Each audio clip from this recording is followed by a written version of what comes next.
ये कहानी आपकी सोच बदल देगी।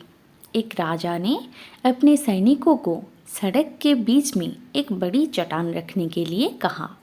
चट्टान को बीच सड़क में रखवाकर राजा ने अपने सैनिकों से छुपकर उस चट्टान पर नज़र रखने के लिए कहा कि देखना उस चट्टान को रास्ते से कौन हटाता है।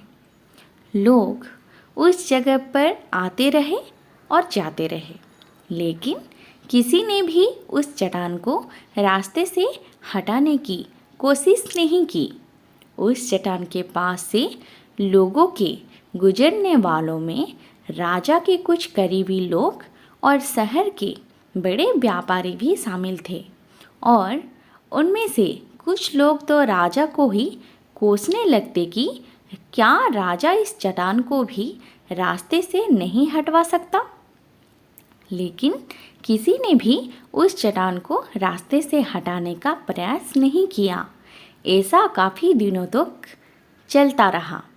एक दिन की एक किसान अपने सब्जियों के साथ उधर से गुजर रहा था। उसने चट्टान को रास्ते में पड़े देखा और सोचा कि सबको इस चट्टान की वजह से कितनी तकलीफ हो रही है। उसने अपनी मजबूत लाठी से उस चट्टान को एक तरफ धकेलने की कोशिश शुरू कर दी। काफ़ी कोशिश के बाद वो उसे सड़क से हटाने में कामयाब हो गया। चट्टान रास्ते से हटाने के बाद किसान अपनी सब्जियों को उठाकर जाने ही वाला था कि अचानक उसकी नज़र एक पोटली पर गई, जो ठीक उसी जगह पड़ी थी जहाँ से उसने वो चट्टान हटाए थे। उसने उस पोटली को खोलकर देखा तो उसमें सोने के कई सिक्के थे, और उन सिक्कों के साथ राजा का एक संदेश भी था, जिसमें लिखा था कि ये सोने के सिक्के उनके लिए हैं जो इस चट्टान को रास्ते से हटाएगा।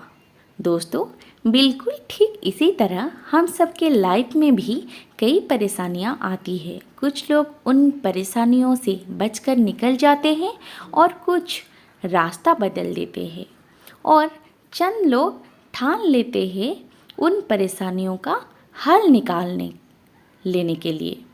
और ऐसे ही लोग मुश्किलों में संभावनाओं में छिपे अवसर खोज लेते हैं। मजबूत इरादे और नेक दिल के साथ किए गए कोशिशों के परिणाम हमेशा ही अच्छे आते हैं। इसीलिए जीवन में परेशानियों से घबराओ मत, बल्कि उन परेशानियों को हल करने की कोशिश करते हुए जीवन सफर में आगे बढ़ते रहो।